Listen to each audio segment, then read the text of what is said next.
네, 안녕하세요. 반갑습니다. 너네 자산운용 시작할 텐데요. 저는 개인적으로 방송에서 처음 뵙습니다. 하지만 이미 워낙 유명한 분이셔서 제가 거두절미하고 바로 인사드리겠습니다. 교보증권의 박병창 이사와 함께합니다. 어서 오십시오. 예, 안녕하십니까. 안녕하십니까.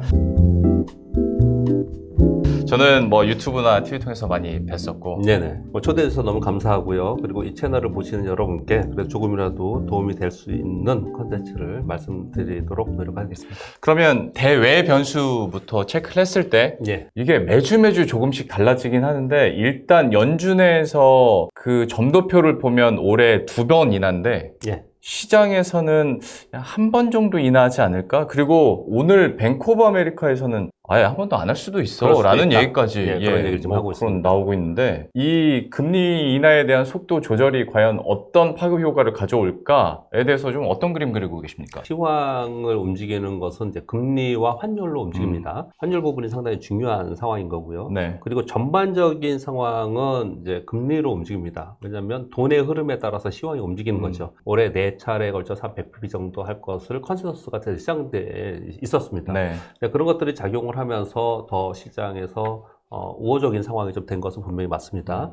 그러다가 연말로 접어들면서 12월에는 올해 2차례 또는 많은 게 많으면 3차례 이렇게 바뀌었습니다. 점도표를 한번 보시면요. 왼쪽에 있는 건 2023년도 9월 점도표입니다. 이 9월 점도표를 보면 점도표의 가장 많은 부분이 3에서 4% 사이에, 즉 3.5% 살짝 아래에 네. 3.5와 3.25 정도에 있었습니다. 이 얘기는 100bp를 내린다는 얘기였습니다. 그런데 이제 12월에 점도표가 바뀌었어요. 어떻게 바뀌었냐면은 거의 대부분의 연준 위원들이 4%에 가까이 붙어 있는 모습을 좀 볼 수 네. 있습니다. 그러니까 3.75에서 4% 사이에 있는 거죠. 이 얘기는 2차례뿐이 안 한다는 얘기예요. 그렇죠. 네. 금리 인하라는 것은 양적 완화의 정책이기 때문에 이것으로 인해서 시장의 유동성이 풍부해지고 그것으로 인해서 시장이 더 좋을 거다. 이게 기저에 깔고 있는 상황인데 지금 질문 주신 것처럼 4차례의 시장의 우호적인 금융 완화 정책이 2차례로 바뀌었다는 부분들 때문에 그날 어떻게 됐죠? FOMC 회의 끝나고 시장이 급락을 했죠. 그날 급락한 것은 지금 말씀드린 것처럼 금리가 그만큼 중요하다. 이 말씀을 좀 드리는 거고. 그런 가운데 지금은 2차례라고 하면은 올해 한 6월쯤에 한 번, 또는 그리고 하반기에 한 번 정도, 이 정도로 가지 않을까, 이렇게 생각을 했는데, 지금 아까 말씀하신 대로, 이제 한 차례 또는 안 할 수도 있다. 심지어 좀 과격하게 얘기하는 쪽은 인상하는 거 아니야? 이렇게 얘기 지금 하고 있는 상황입니다. 그러면 시장이 굉장히 악재인 거거든요. 근데 이렇게 악재로 변화된 것은, 당연히 물가 때문에 그렇습니다. 물가, 인플레이션이 이제 점차로 둔화되면서, 목표 인플레이션이 2%에 갈 것이다라는 것을 거의 대부분 인지를 했기 때문에, 이렇게 금리를 내리겠다.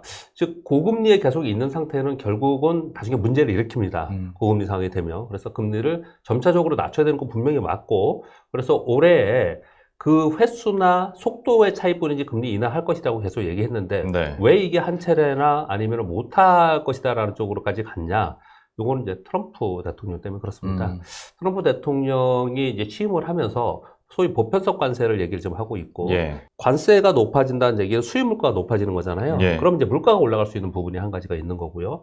또 한 가지는, 재정 확장 정책을 쓰면서 경기부양 정책을 쓰겠다라는 거예요. 그래서 미국의 내년도에 GDP가 대부분 지금 월가에 나오는 거 2.1% 정도 얘기를 하고 있는데, 트럼프 대통령 본인은 3%까지도 내가 만들어 보겠다. 이런 얘기를 좀 하고 있는 거예요.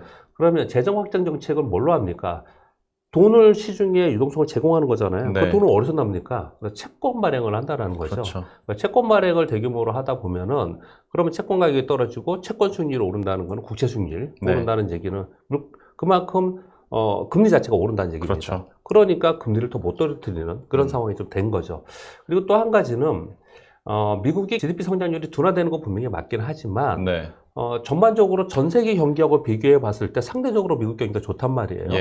그러면 이거 금리를 이렇게 급격하게 내리지 않아도 되겠다. 또는 급격하게 내렸다가 자칫 잘못하면 물가가 튀어오를 수 있겠다. 이런 얘기들이 나오면서 지금 현재는 2회가 지금 컨센서스이긴 한데 그보다 좀 줄어들 수 있지 않겠냐라는 것이 시장에 반영이 돼 있고 그것을 걱정하면서 시장이 움직이고 있습니다.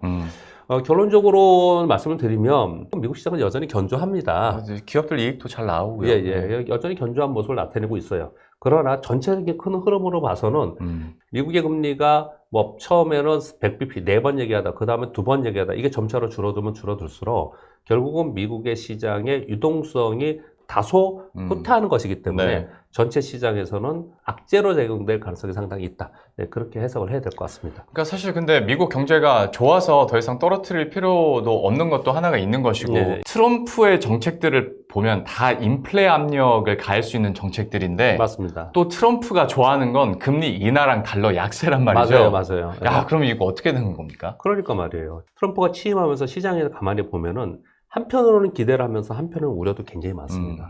근데 기대의 부분은 법인세를 인하하고 감세 정책을 하고 규제 완화 정책을 쓰면서 경기를 확장시키겠다라는 기본적인 걸 가지고 있습니다. 예. 그러나 이민 정책이나 관세 정책이나 에너지 정책이나 이런 부분들은 상대편으로 우려의 목소리가 지금 상당히 많이 나오고 있는 상황입니다. 네. 지금 말씀 주신 것처럼 약간 서로 상충되는 얘기들을 굉장히 많이 하고 있습니다. 그래서 그 부분에 대해서 저의 생각을 좀 말씀드리면은 트럼프가 생각하는 대로 그대로 하기는 상당히 어렵지 않을 거라고 생각합니다. 일단 첫 번째, 미국 시장을 바라보고 전체 시장을 바라볼 때 가장 큰 머리 위에 지고 있는 위험 또는 우려가 있습니다. 그건 뭐냐면 미국 시장이 지금 2023년, 2024년 2년 연속 20%, 30%씩 떴단 말이에요. 네. 이렇게 20%씩 30%씩 상승을 연속해서 2년 이상 3년 동안 가는 경우는요, 특히 3년을 가는 경우는 1990년대 말뿐이 없었어요. 만일 올해도 지금 많은 사람들이 AI로 인해서 20% 이상 상승할 거다, 뭐 월가에 그런 자료들 나오고 있지 않습니까? 네. 그렇게 만약에 되면 어떻게 생각하세요? 보세요. 20몇 %, 25%, 또 20몇 % 이렇게 상승을 했다. 그 얘기는 그만큼 버블을 많이 만들어낸 거거든요. 주식시장은 근본적으로 버블입니다. 왜냐하면 멀티플이라는 게 버블이에요. 멀티플이라는 게. 네. 그래서 버블을 만들었는데 얼마나 그것을 향후의 미래 성장성을 가지고 버블을 크게 만드냐 작게 만드냐인데 네. 그 버블은 돈운의 힘으로 만들지 않습니까? 예. 그러면 요번에도 만약에 그렇게 크게 버블을 만들었다. 그러면 그 버블을 크게 만들수록 크게 깨진다. 그래서 버블 붕괴가 발생이 되는 게 그게 2000년대에 있었던 IT 버블 붕괴라는 거거든요. 네. 트럼프가 집권하면서 머리에 쥐고 가야 될 문제가 지금 그게 남아 있습니다. 여기서 얼마나 빨리 이 버블을 만들고 무너지느냐, 아니면 그걸 다 소화해내고 갈 수 있느냐가 중요한 거거든요. 질문을 안 주셨는데 제가 뜬금없이 왜 이렇게 답변을 드리냐면요. 이런 상황 속에서 트럼프의 정책을 보면 버블을 더 만들겠다는 거예요, 자꾸. 네, 그렇죠. 그렇지 않습니까? 계속 버블을 만들겠다 하는데 시장이, 그리고 우리 실물 경기에서 그것을 버텨내거나 소화해낼 수 있을까에 대해서는 그렇지 못하고 불협화음이 나타날 가능성이 상당히 더 있다고 저는 생각을 합니다. 네. 그렇게 그렇게 본다면 트럼프가 지금 생각하고 있는 정책들을 자기가 원하는 대로 해낼 수 있을까는 쉽지 않을 거라고 생각합니다. 국채 수익률이 지금 4.7%까지 올라가서 시장이 좀 흔들리잖아요. 예. 10년 만기를 얘기하는 겁니다. 이게 5%로 넘어가면 아마 시장이 급격하게 하락할 가능성이 있습니다. 그러면 국채를 안정화시키려면 국채 가격을 안정시켜야 되고, 국채 가격을 안정시킨다면 물량 조절이 돼야 되지 않습니까? 네. 근데 거기다 국채를 왕창 발행을 해가지고 시장에 뿌려내면은 그게 쉽게 조율을 할 수가 없지 않습니까? 네. 그래서 그것을 어디서 받아내느냐가 굉장히 중요한데, 그래서 한간에는 그 얘기를 하는 거잖아요. 그게 아마 시중에 뿌려지면 큰 문제가 발생하니 코인 시장에서 그걸 받을 거다. 맞습니다. 그 코인 시장이 네. 얘기하는 논리가 그 얘기예요. 네. 근데 그렇게 얘기를 지금 하고 있는데, 또 트럼프가 원하는 건 뭐냐면 달러 인덱스가 너무 올라서 달러가 너무 강세가 되면 국제 교역의 상황에서 상대적으로 불리한 부분이 되는 거고, 예. 그렇다면 국제 통상에서는 자국의 통화 가치가 상대적으로 약해지 좀 더 유리한 것이거든요. 그렇죠. 네. 근데 지금의 상황에서 중국 당국에서 위안화를 2022년부터 지금까지 2년 넘게 7.3위안을 안 넘었어요. 네. 근데 요즘에 7.3위안 넘어 7.32, 7.34에서 계속 있습니다. 월가의 보도들 보면 어떻게 나오냐면 중국 당국이 위안화 약세를 7.3위안 방어하던 것을 이제 넘어서는, 즉 더 약세되는 것을 용인하는 게 아니냐, 이런 뉴스가 나오거든요. 그러면 생각해 보세요. 중국이 위안화 약세를 유도를 하면은 만약에 관세를 10% 올린다 하더라도 위안화가 상대적으로 통화 가치가 약세가 되면은 상쇄됩니다. 퉁치는 거죠. 중국이 그렇게 위안화를 약세를 용인하는 것은 지금 당장 자본시장보다 경기가 워낙 안 좋기 때문에 경기부터 살리자라는 네. 개념에서 얘기가 나온 거거든요. 그러면 그것으로 인해서 중국이 좀 좋아지고 중국이 위안화 약세의 혜택을 톡톡히 보고 있어. 그러면 여러분 생각해 보세요. 트럼프라는 사람이 그걸 가만히 볼까요? 그런 사람이 아니에요. 네. 그거 그냥 두지 않을 거라고요. 그러면 어떤 방법으로든지 예전에 일본은 그렇게 했듯이 위안화 강세를 유도시키려는 정책을 쓸 거고 달러가 초강세로 가는 것보다는 약세를 유도할 가능성이 상당히 있다라는 거죠. 네. 자기의 생각은 그런데 정책은 그렇지 않아요, 지금. 그래서 그 사이에 충돌이 상당히 많이 나타날 거라고 생각을 합니다. 예. 충돌 사이에서 시장은 불협화음 또는 변동성을 우리는 겪어야 됩니다, 올해. 그것을 우리가 각오해야 되는 부분인 거고요. 결국은 어떻게 할 건지라고 본다면 달러 약세 쪽으로 어떤 정책으로든 간에 미국은 그쪽 방향으로 갈 가능성이 상당히 있다고 생각합니다. 아, 미국 걱정은 좀 상대적으로 덜 됩니다. 물론 뭐 거품에 대한 해소는 있어야겠습니다만. 예, 예.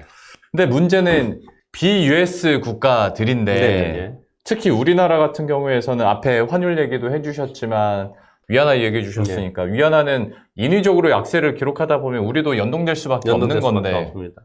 그러면 진짜 1,500원 찍고 막 그렇게 갑니까? 그래서 1,500원 간다는 얘기가 그동안에 계속 있었었고요. 예. 그리고 가능성은 충분히 지금도 있습니다. 왜냐하면 외환시장이 훨씬 더 투기적이고 네. 워낙 큰 자금들이 들어와서 움직이고 있기 때문에 그쪽에서 어느 방향으로 공격하느냐가 굉장히 중요한 건데 최근에 1,487원까지 갔다가 예. 1,450원 아래 내려온 것은 뭐 구두 개입도 있었지만 국민연금의 환해치가 네. 들어온 것으로 좀 보여집니다. 다행스럽게 그렇게 되긴 했어요. 그러나 여전히 불안한 상황이 계속 있습니다. 전체적인 환경 자체가 우리 원화가 약세가 될 수밖에 없는 환경이에요. 네. 그렇죠? 그리고 우리 지금 단기적인 정치적 불확실성도 그렇거든요. 일단 첫 번째, 우리 환율이 1,450원 위에서 1,500원으로 가는 거는 우리 내부적 요인이 있다라는 걸 먼저 설명을 한번 드려볼게요. 지금 먼저 화면을 보시면 달러 인덱스예요. 2022년 9월에 달러 인덱스가 114 갔습니다. 이때 국제 수익률도 있지만 114에 간 이유는 달러 인덱스의 구성 요건 중에서 유로가 57%, 영국이 13%니까 합쳐서 70% 아닙니까? 네. 이쪽 특히 유로가 거의 60%인데 이 당시에 유로가 페리티를 깨고 내려가서 0.95까지 떨어졌어요. 네, 네. 즉 무슨 얘기냐면 유로화가 박살이 나면서 달러 인덱스가 올라간 거예요. 즉 상대적으로 유럽이 경기가 안 좋고 그리고 미국의 금리 인하 속도보다 유럽의 금리 인하 속도가 더 빠를 거라고 생각을 하기 때문에 네. 유로화는 약세가 될 거라고 그러고 거기에 베팅을 하는 거거든요. 예. 그러다 보니까 이게 좀 떨어지고 1.03까지 왔어요.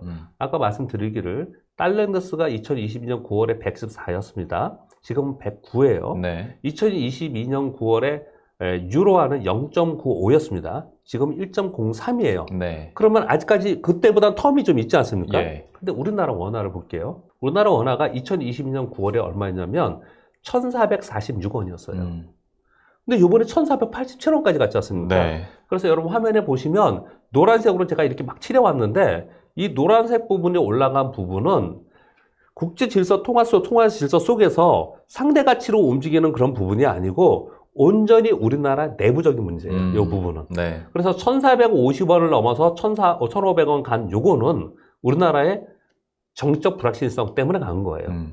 요 부분만큼은 비정상적인 상황이 우리에 닥쳐있기 때문에 그것을 올라온 부분이기 때문에 네. 요게 해소가 되면 더 좋겠고 해소가 되지 않는다 하더라도 해소되는 스케줄이 나오면 네. 요거는 다시 내려올 가능성이 있거든요. 그래서 요번에 다시 1,450원 내려온 거예요, 이게요. 네, 네. 아직 해소는 안 됐습니다. 그럼에도 불구하고 이 부분은 오버슈팅 된 부분이기 때문에 이 부분 내려왔다고 생각하시면 돼요.